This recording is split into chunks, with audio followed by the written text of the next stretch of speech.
I bet you didn't know making the perfect burger could be this easy. Well, grab your apron and let's dive right in. Start off by melting a tablespoon of butter in a large sauté pan over medium-high heat.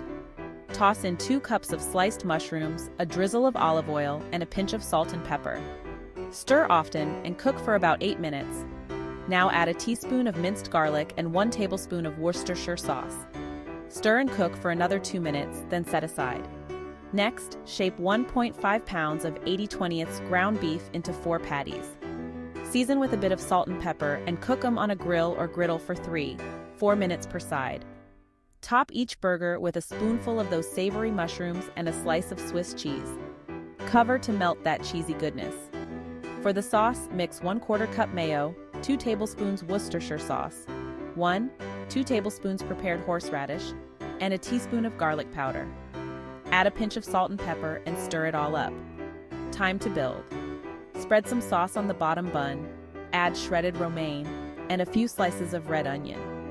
Place the burger on top and finish with more sauce on the top bun. And there you have it, the best mushroom Swiss burger ever. Enjoy, y'all. Brokenwood Mystic Farms.